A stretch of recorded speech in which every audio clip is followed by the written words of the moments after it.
Welcome to today's podcast episode of The Trust Doctor, restoring trust and enriching significant relationships. And today I have an incredible powerhouse woman that I know you are going to love. So make sure you like, comment, share, and subscribe to this podcast. So I'm not going to spend a lot of time telling you about this wonderful woman because she will speak for herself, but suffice it to say that she is a full-time real estate investor, a coach, an author, and founder of Wealth Building Concierge company that guides women to financial freedom through real estate investing. And anybody that knows me knows that I am passionate about empowering women. So when I met Tamar Hermes, I knew I had to have her on this podcast. So buckle up because Tamar is about to take us for a ride. Welcome. And thank you so much for being a guest on our podcast today. Thanks so much for having me. I'm looking forward to sharing and getting into a great conversation that will be of interest and value to all the listeners. It will be awesome because I know I've spent 2 minutes talking to you and I feel like I have to go away and start taking notes because the information is just so powerful. So tell us a little bit about, how you got to where you are today, right? Because I don't think any little girl wakes up or grows up thinking, I want to be a powerhouse real estate investor helping women create wealth. Yeah, no, I don't think that happens. I wish it did, though. Wouldn't that be a great world if we started out? And some kids do. Some kids start out and they are nurtured in such a way where they understand that really the world's their oyster and they can create anything. But most of us, like myself, are stopped at the gate, being told no and being fearful of things that could and might and probably will never happen, but things that we start to believe will happen. And so I did start out as a child. I grew up in Los Angeles. I was the child of a Holocaust survivor, a pioneer in Israel.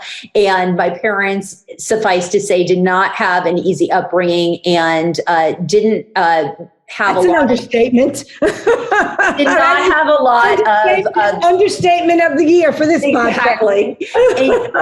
Did not have a lot of training in parenting skills. So I really did have to search for ways to create the sort of life that I wanted and to even understand what was possible for me.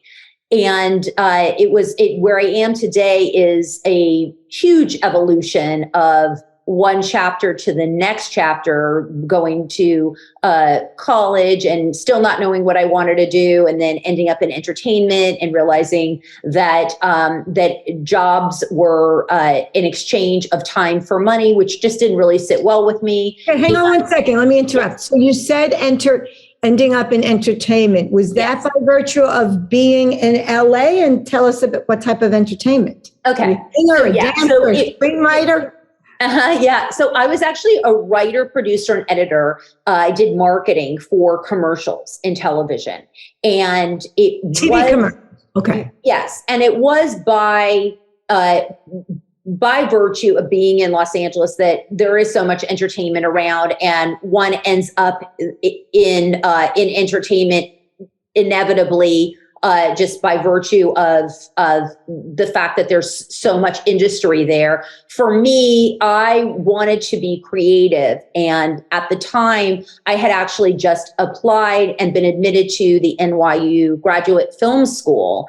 And I was ready to go, and someone offered me a job, and I was that the Tisch School of the Arts at the time too? It wasn't the part of Tisch. It was just the film school. I know it's very prestigious. It was, yes, yeah, definitely. And I did not end up going because I ended up taking the route of safety and security, which was take a job where you know how much money you're going to make as opposed to incurring financial debt and having an experience of a lifetime. So these are choices we make. And this is part of why I do what I do now, because I don't want women to hold back or to be disconnected from what they really want because they don't think it's possible or because it may feel risky to them.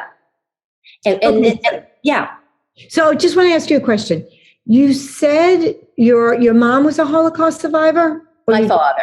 Your father. Okay.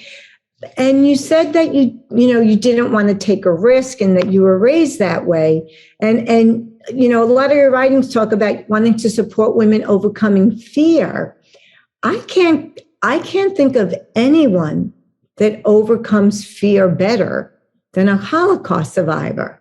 So what am I not getting? Well, I think that I don't think you overcome fear. I don't think you overcome fear that way. I think my father survived. I don't think he overcame fear. I think he was, one, lucky, and two, lucky in what way? That he survived? Lucky that he survived when most people didn't.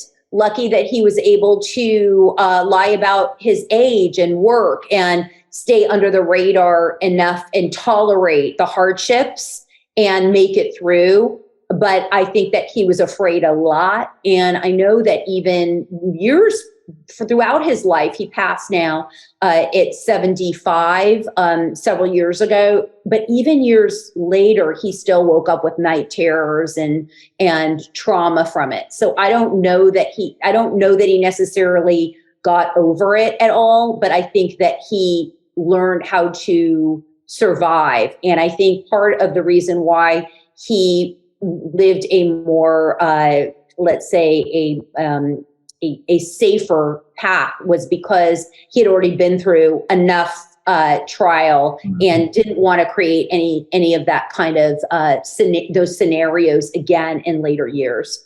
So that makes sense to me that he wanted safety for his children over the fear that he experienced. Okay, I get that.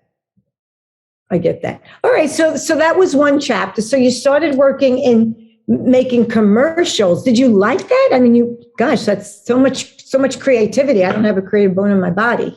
So it was fun. The thing that I learned about creativity and monetizing for creativity is that it's very different than, hey, I'm going to take this canvas and paint a picture, whatever I want. Right? When you're getting paid for a service, there is an expectation of what people want, or whoever you're working for, or the television company, and so you have to work within the confines of the structure, and that creates a little inhibition in terms of what you can actually do, but in terms of a position in industry, it was a lot of fun, and it was lucrative. So, and in those regards, it was really fun. Okay, but you said that it was lucrative. So you weren't a starving artist. No, it's because I wasn't an artist. I was just a paid creative.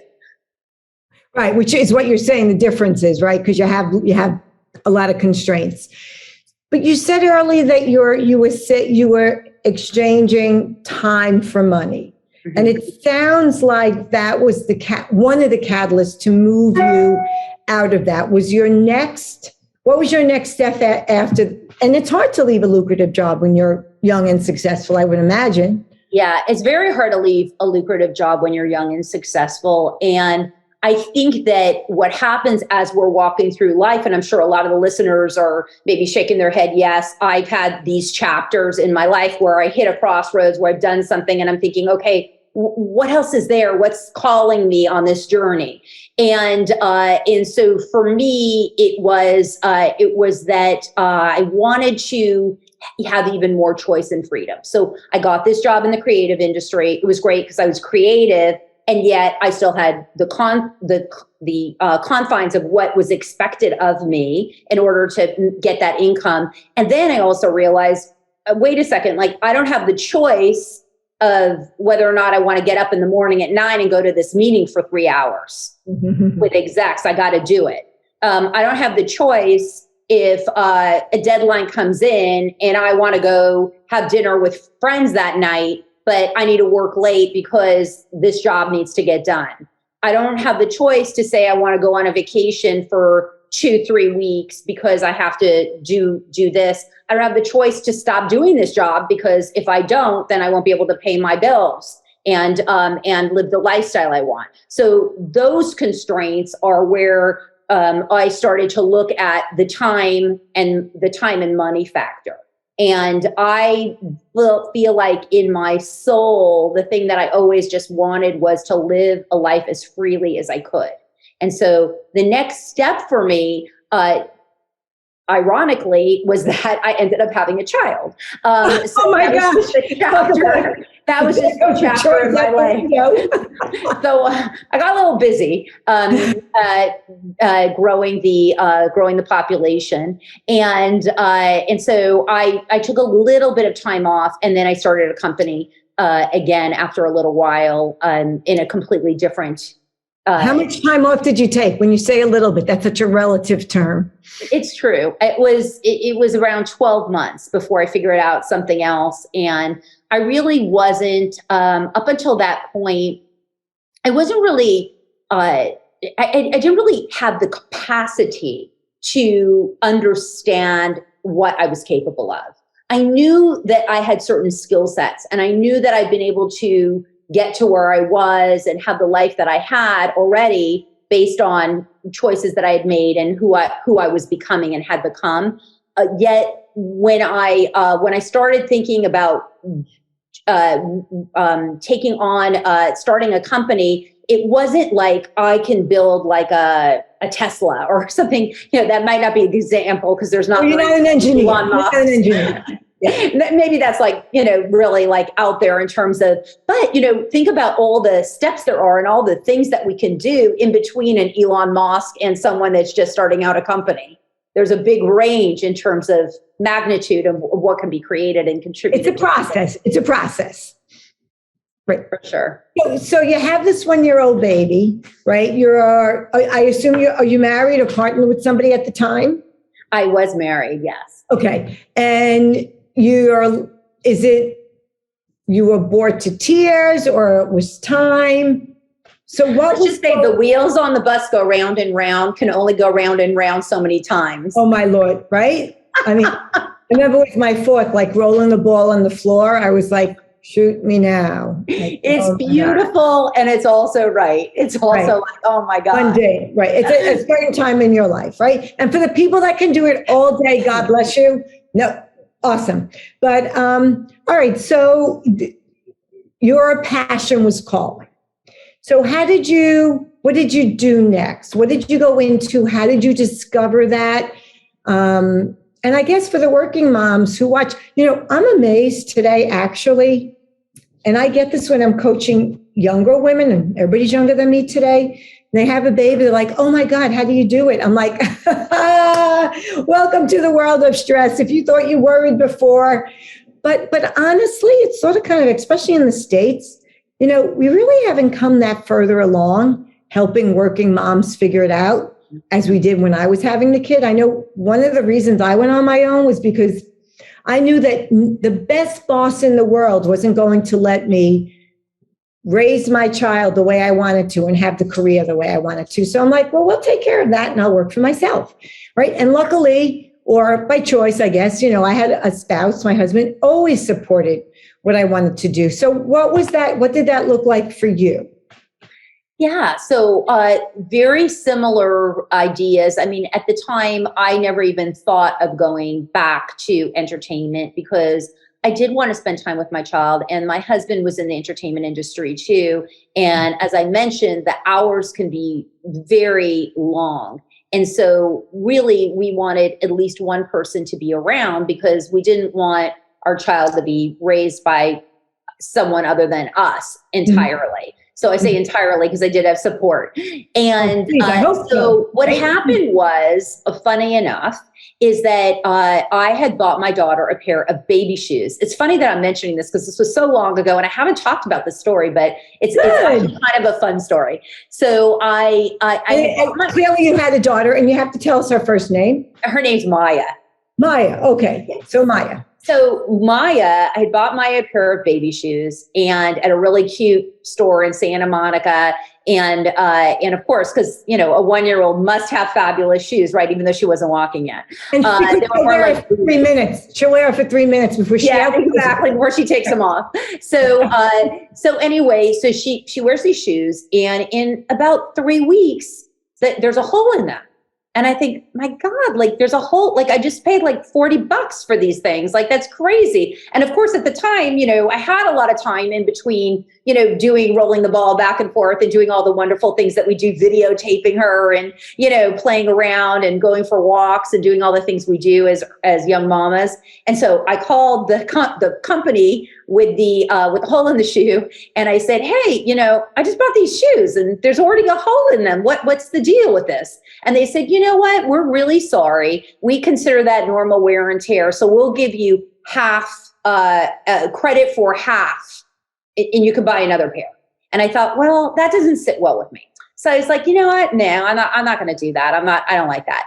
And so at the same time, I was telling a girlfriend of mine, she said, you know, there's this other company that's online. They really don't have much of a presence in the US. And those shoes are great. Why don't you buy a pair of those? So I was like, okay. So I bought a pair and they were fantastic. They really worked very well. And I was very happy. They were very cute. And 3 weeks later, the company emailed and said, does a mom from home want to sell these shoes? Now, which company? The one that you bought? The second. So the first company was like, you know, they offered. What happened with the first company though? When you said that didn't sit well, did you write to the president? No, I just let it go. I let it go. Okay. They lost the customer. They lost the customer for life. They lost a customer and they lost a lot more because I ended up taking up, does the mom from home want to work for our company that ended up exiting for $10 million to Stride Right, which is, you know, kind of a notable shoe company. Sure. I know Stride Right. Yeah. Yeah. And so what did you do for them? So at the time when I started, they said, okay, we're going to give you the accounts that we have. You can have 4 counties in Los Angeles and you're going to, all you have to do is sell these baby shoes. And so I got like, I don't know, like maybe $1,000 a month, you know, right away, like kind of, so I could, you know, whatever. Did you have to buy the inventory or no? No. I put the shoes on my kid. And I just, you know, as I was driving around, I go to a store. Child labor. You're in violation of child labor law. Exactly. Don't tell my daughter that because she's 20 now and she's about to leave for the Netherlands abroad and she's going to ask for more money than she's already getting to Of course she will. She's going to be like, yeah, you abused me. You didn't pay me for that. So anyway, so I would go and I mean, literally, you know, I must say my daughter was extremely cute. And with the shoes, it was like, you know, you no brainer. Get enough. And retail, this is back 20 years ago. So, I mean, retail was quite hopping then. And so it was just a no-brainer. I was just selling these things like crazy.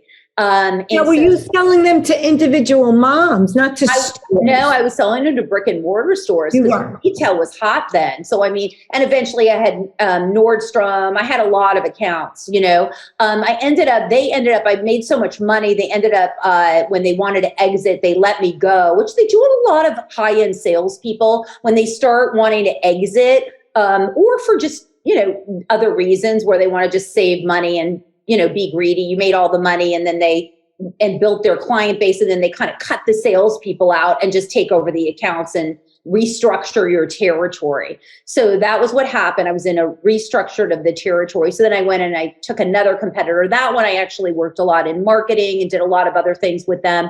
All the while though, aside, like we go back to the real estate investing picture, was that I did buy my first property when I was working at ABC. And I continued to buy properties. So that was going on at the same time. I just assumed everybody bought properties.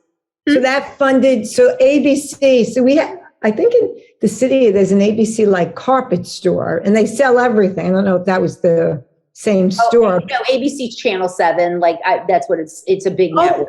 ABC Channel 7, okay. Yeah, ABC, NBC, CBS, they were kind of like that. I got it. My mom worked for CBS for and they're owned by Disney. Yep. Okay. So you took that money and you invested it in your first real estate property. So stop there. Yes. How did you know? I don't mean how did you know to do that? Like what motivated that purchase as opposed to buying a bigger house or I don't know, getting a Bentley, whatever. Well, at the time, I was, when I bought that property, I was not married. And I was solving for the lowering my bottom line of expenses so that I would have more freedom if, let's say, I didn't want to work anymore. Mm-hmm. So I was looking at that and I was looking for options, and real estate made sense because I knew that if you bought real estate and you had tenants, then tenants would pay your rent. And that also when you were paying your monthly rent, it could go toward a mortgage as opposed to a rent. Mm-hmm. Mm-hmm. So were you living in the rental and had other people renting, or that I did, yes. Okay. So, and what turned you on to that? Like, you said you knew, how'd you know that? Well, I just asked people and I studied. I didn't really know. And even going in, I didn't know. I mean, I wasn't 100% because it's not like now today, everybody's in real estate. Not everybody, but there's a lot of people in real estate, and the information is pretty readily available for people to learn and excel in the field. And for me, I just was looking for opportunities and figuring out how do people make money. And that seemed like a logical place. And I knew that I was paying rent every month. So it was just logic to me that if I was paying $1,000 of rent every month, that I could put $1,000 toward a property and be buying down that property. So that's what that was the motivation to look for a property. So but with your first property, like people that know that even today, how did you not get a lemon, right? You hear all the time people buy stuff. And even if you have an inspection, you're young, like, I don't know, do you even know what that means? And then you find out, I know any house I ever bought, honestly, the first time it was hot, we turned the air conditioning on, didn't work. First time it was cold, turned the heat on, didn't work. Like the guts. Right. And then how much did that house appreciate for? And how much money did you ultimately make on the house? You know what? I don't remember. I've never done great with real estate, to tell you the truth. It just, I really haven't. I will tell you that you're oddly enough in the minority because many people do well in real estate, because we know just statistically that 90% of millionaires are made from buying real estate. Mm-hmm. So it's just, it may not, and I get it. Like I totally. No, you know what? Actually, that as I think about it, that the houses did appreciate, but it was never like doubled my money in 2 years. Nothing like the COVID bump, like nothing like that. No, but if you bought it for, I don't know, like 500,000 and you sold it for 800,000, right? You were living in a house, and that was probably pretty close. Yeah. That's $300,000. But it was in a long time. That's pretty good. I don't know a lot of people that could make $300,000 just living in a house, living their life, and then selling the house, and somebody hands them So let's use that, right? Let's just use it. Let's have this conversation. Let's just make it up. So let's say that's the number, and this wasn't my situation, but let's use easy math. 10 years, right? So what about the thinking of, a house appreciates $300,000 in 10 years.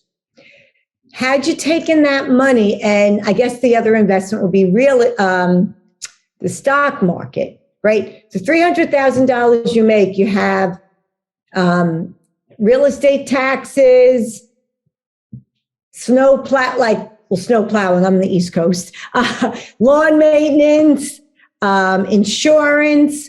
Like, I'm seriously asking, how do you address that? Because I agree with you. Real estate seems to be the way to go. But when you hear today, what the noise that I'm hearing, certainly from the younger kids, it's not the American dream anymore. And what I just said to you is what's cited, and saying if you put that in the stock market over time, it goes up and down.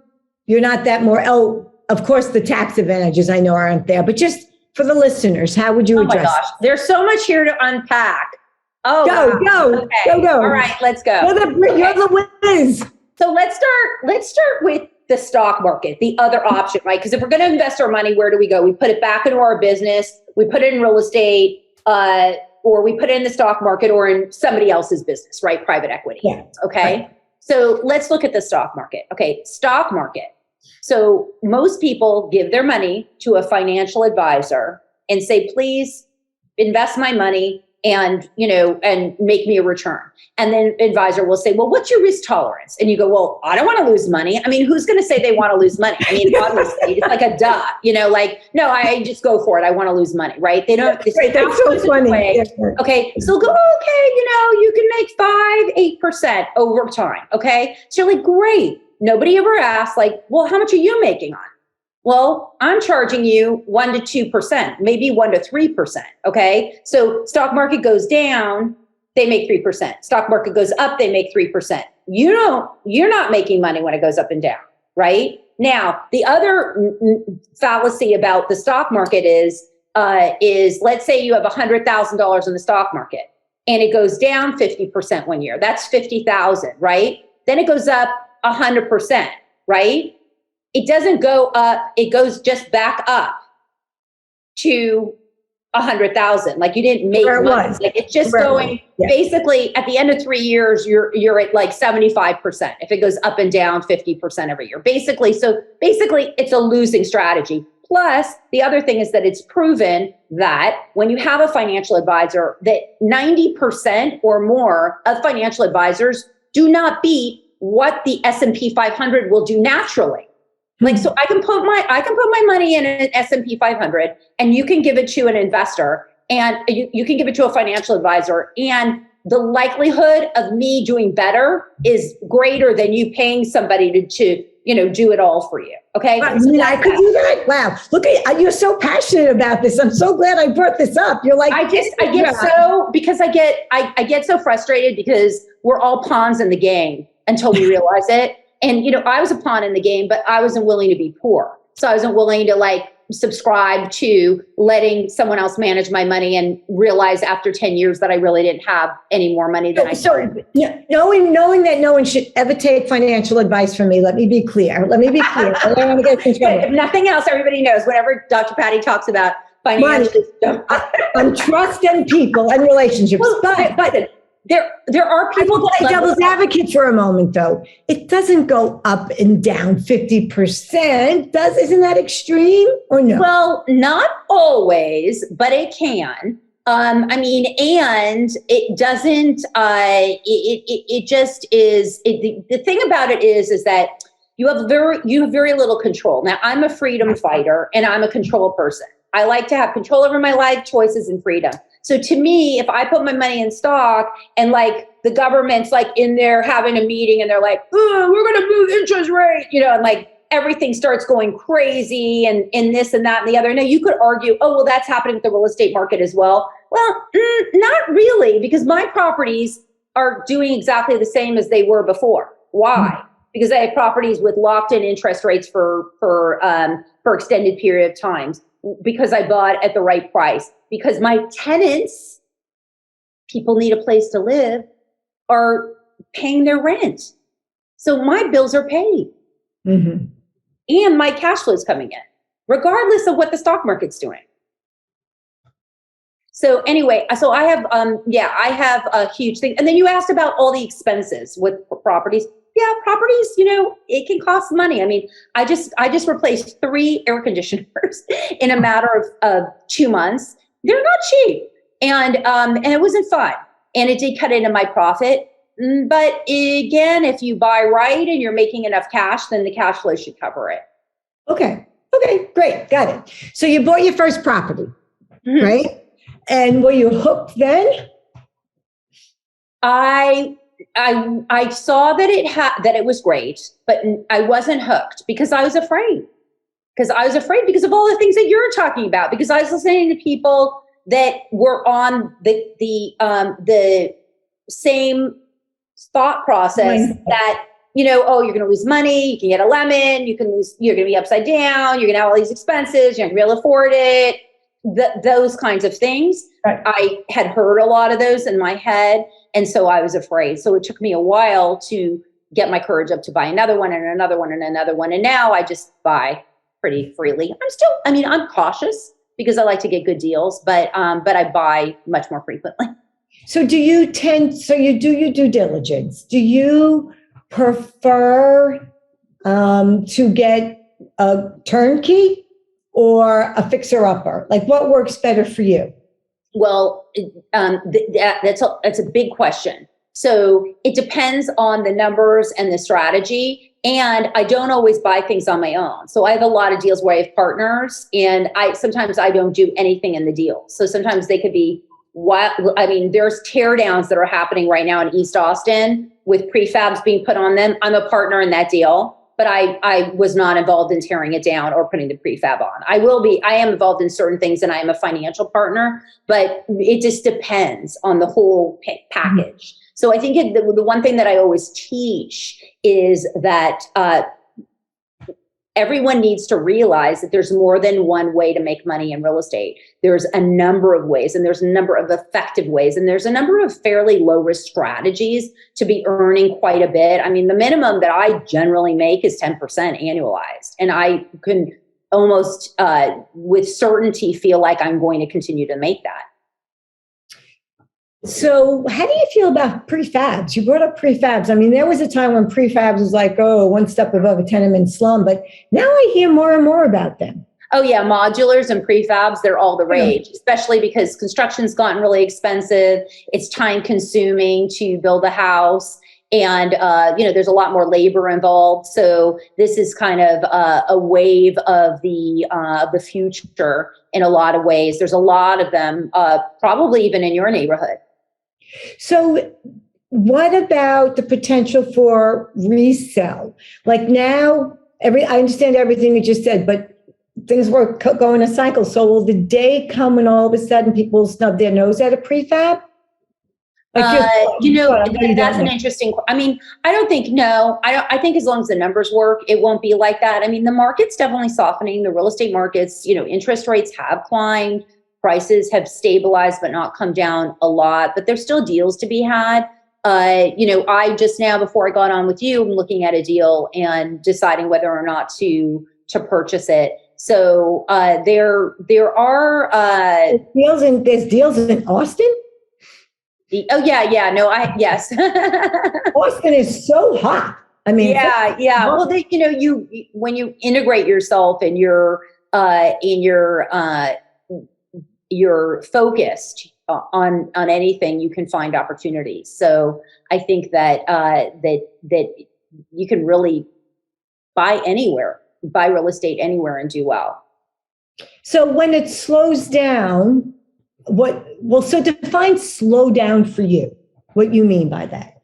Well, like right now, prices, even here in Austin and San Antonio, have stabilized and they're starting to come down. So what it means is that you need to weigh the benefits you're going to get, what you can rent the place for, regardless of market conditions, right? Because people need a place to live. Rents generally will climb in these kind of environments. So, your rents are going to go up, but you might be paying a little bit more with your interest rate. So there's a bunch of, it's kind of like a dance. That's why I love real estate, because I like moving parts. So what it means is that you just want to be watching, because nobody really knows how bad the recession is going to be and how far down prices are going to go. So we're all just kind of watching and making sure we get solid, sound deals where, what you're looking for is to make sure that if you need to sell, you can sell. If you need to rent out the place. There's people that want to live there. That's one of the reasons why a lot of people love these markets like San Antonio and Austin, because there's population growth and there's jobs. And where there's population growth, jobs, and a shortage of housing, we have an opportunity to make sure that people can have a place to live. So just a little an aside joke.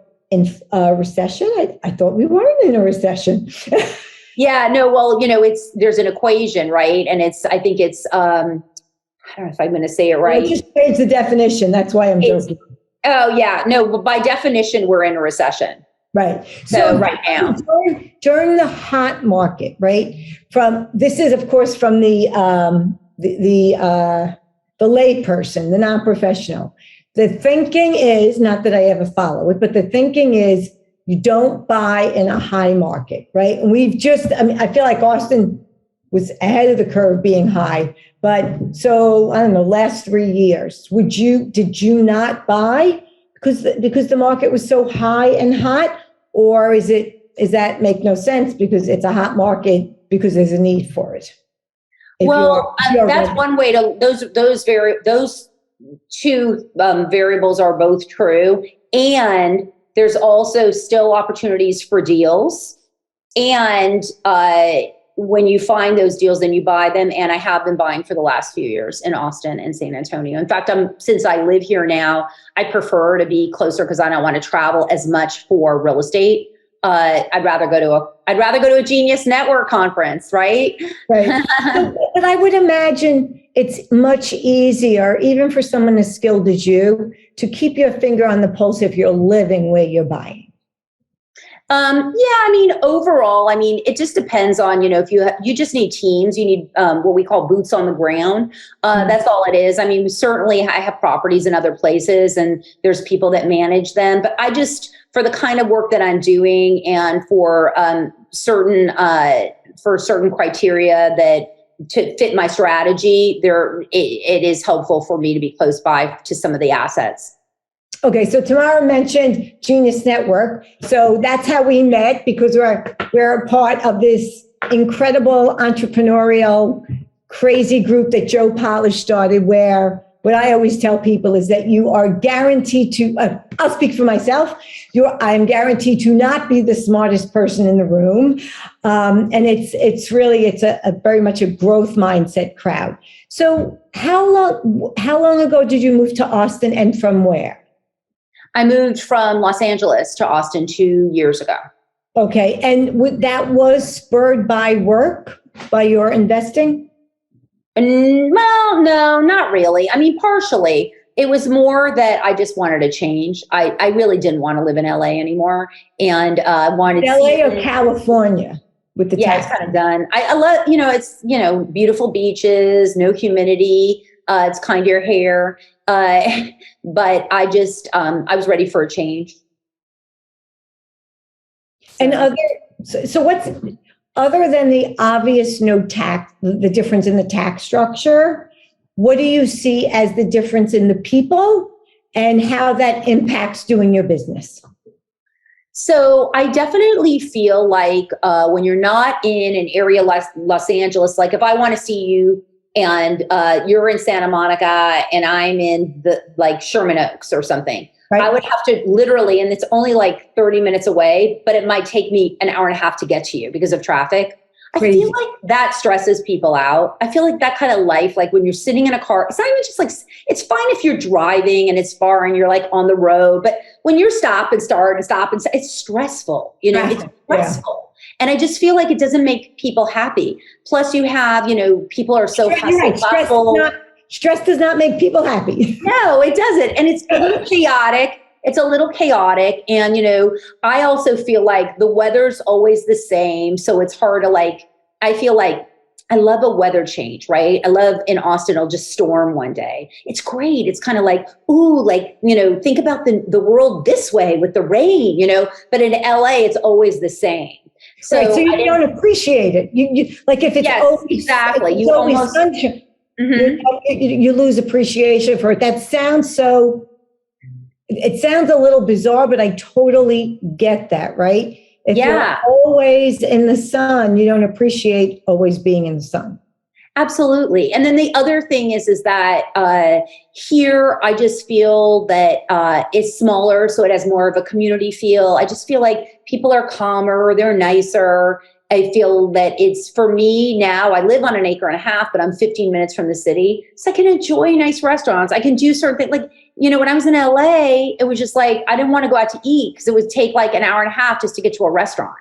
It was just not fun for me. I don't want to live my life in a car in traffic, and, you know, want to be able to like be with people and enjoy. And this just is so much more conducive to it. And I just feel like just the vibe overall, it's just that Southern hospitality, and maybe also that there's, you know, you don't have the entertainment industry here. So I feel like the entertainment industry is also just breeds kind of, you know, this additional stress. You have a lot of people that are struggling musicians or struggling artists. And that also creates this very hard life, you know, where you're, you know, trying to put yourself out in the world and people reject you for no reason. And it's hard to get, you know, only a few rise to the, you know, or rise into visibility. So it just creates kind of a scenario where it's just, I don't know. It wasn't for me. You outgrew it, so to speak. I think what people feel about, specifically about LA, is that because of Hollywood, and not for everybody, but there's a superficiality to it. It's like people aren't real. They're not authentic. Everybody's acting. Everybody's trying to get somewhere, climb the ladder. And I do see where that's so stressful under the facade of nobody looks over 30. I mean, and the other thing is that, you know, I'm abashed. Los Angeles has like a lot of really beautiful places, and it does have wonderful people. I just was tired of it. You know, my best friend lives there. She lived in Connecticut for 25 years. So for her, she's like, I plowed snow for 25 years. I love the sunshine. Right. So again, maybe comes back to your idea about the appreciation of it, because it's still fresh for her, you know, even 10 years later. She's like, I don't miss East Coast weather. Right. So it is so interesting. You mentioned your daughter. Tell me about your second child.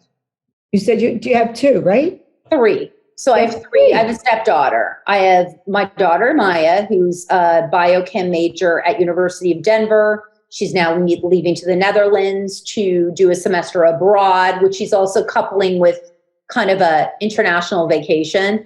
Don't ask. Don't look at her Instagram, Mom. Yes. Exactly. Well, she has a budget. So we've already established, you know, how much money will be going into the I'm traveling the world now fund. And mind you, she just got back from Barcelona, Portugal, and Spain and Israel with me for 3 weeks. So, you know, but yet it's time. My next life, I want to come back your daughter. Go ahead. Exactly. And my son is 16, and he's a soccer player and goes to high school. And then my 20. How was that move for him? That's a hard age to move a kid. You know what? Can be a hard age. He was, you know, it can be for sure. We strategically planned that where he was starting high school when we moved. And there are certain times where if you move a child, as you know, from your experience, that it's easier. Like starting high school is kind of a break. A lot of people kind of juggle around then. So it wasn't horrible for him. He's also, he's pretty easygoing. I mean, at first he was pretty upset, but he likes it here. Austin's a pretty likable place. I mean, you don't meet a lot of people that are like, I hate Austin. Like, people say they don't like the summers, the heat, the humidity. But other than that, the bugs, there's a lot of big bugs. Had one in my office last night. I almost like jumped out my seat. And then other than that, people love Austin. And he plays soccer, you said, right? So with boys, they get on a team, they're good. Like, right. Much less drama. And then your stepson? No, it's stepdaughter. Yeah. And she's 28, and she's a musician in Los Angeles. Okay. Oh, so she's not living with you? No. So it's a reason to go back and visit. Yeah. She's a big girl. Great. All right. So tell us about So you get these, you get into real estate. You have a team now, but you also have a wealth building company. So tell us about that and why you chose to focus on women. Okay, yeah. So when I started the company, I realized, okay, I figured a lot of things out about money making and wealth building, and I would love to share my knowledge. And I really just my why had a lot to do with, the reason why we want to solve for something is based on our experience. So for me, as a young girl, I felt particularly vulnerable. One, as a girl, it was harder to make my way in the world. And we're still have these struggles of not really being equal in salary and in opportunity. And for me, it was like, I felt that I have an affinity with women and wanted to be of service there. And so that's what I decided to do. It's also good for marketing. I mean, just as we'll talk about marketing for a second, right? That, you're a little more niche down, like who do you serve? And it's clear, like it's women, it's not like, I serve everybody with everything. So, right. That was also part of it. Well, as someone that has one lane with women, not all my work is women, but one about empowering women, creating programs and companies that really empower women, not the nonsense, let's have an event. We'll bring in, we'll pay some marquee name like Sheryl Sandberg, an obscene amount of money. Everybody will rah, rah, cheer, cheer. The event is over, nothing changes at the company, right? To me, that's all grandstanding. I don't play that game. Right. Like I go in there, I create a mentorship program, I do the coaching program, I show you how to recruit women, how to retain women, all of that kind of stuff. From an empowerment perspective, not a victim perspective, which is very important for me. If you want something in life, you take responsibility to get it, just like you did. So do you hear, because I am amazed at how I still hear today, 2022, my husband's in charge of the money, or I'm on a budget. I'm talking about, I work with very successful, highly educated women that I am shocked. Even they may make more money than their husbands. And I am shocked. I mean, shocked and appalled, if I can be totally honest, with the, my husband won't, here's the expression that just drives me bonkers. My husband won't let me. Like, what? What? I'm not talking about where you have a conversation and, we're really saving for this. Maybe we don't want to spend. No, my husband makes the financial decision. Blows my mind. So where do you go with that? You must hear that. Okay, this is interesting. I agree with you. I believe that women are smart and capable of making their own financial decisions, especially if they're the ones bringing in the money. And I believe that partners should have a collaboration, not obviously whenever I hear, if I ever heard, I don't explain that. My husband won't let me. I think, well, then there's a bigger issue in the relationship, because it should be like, well, we discussed it. I see his point of view, and I'm actually I'm leaning toward that because it makes sense to me. But when there's a power thing, that feels, that doesn't feel good on any topic, right? Whether it's money, whatever it is, right? It just doesn't, that's not a good dynamic for. Well, it's also a trust issue, right? Like the podcast. Yeah. The trust doctor. What do you think of that? That's huge. That's right. Right. So yes. So generally speaking, the women that come to me are women that are ready to be in charge and to own their life financially, own their life from a wealth standpoint, learn what it takes to build wealth, be in charge, understand the pieces. I don't have, and somebody had said something to me the other day. They said, well, what do you do if someone kind of, has a really bad day and they come in and they're kind of down in the dumps. They're feeling a little discouraged about buying a property or something. And I said, you know what? They're not my clients. Like they need to go to a therapist or something else. So I have two arms of the way that I work. I have my high level mastermind with multi-7 and 8-figure women where we're really leveling up in terms of strategy, looking at deals, exiting businesses, listening to guest speakers, looking at legacy, all of those things. We do that in that mastermind. And then I have a coaching practice that is for women that are professionals that are doing great in their business. Like I have executives and doctors and entrepreneurs. And what they're doing is they're saying, okay, I've got this money and I'm just feeling like the way that my money's working for me isn't as effective as it can be. I want to buy real estate. And I also want to change the way that I'm doing things and my mindset around it. So those are the two sets of women that I help, that I serve. So do you find that the women that are ready to embrace their worth are those women that have gone through a transition, through a divorce, or that's where the women are in their life? It's interesting. It's mixed. Some of them I have clients that are married and I have clients that are not married. A lot of times my one-on-one clients are women that have gone through a divorce and are, making very good money on their own and really now want to take charge and want to understand all of the pieces of their financial success moving forward. But they're generally professionals. I would say I don't have a lot of clients that aren't that don't have careers on their own, that aren't making their own money and doing well, because that's part of the empowerment, right? Part of it is like, yeah, I have these kids or I have this career or, it's already like, or I feel good about myself and. Mm-hmm. Right. So who is your ideal client? Like if you could pick, who's your perfect client?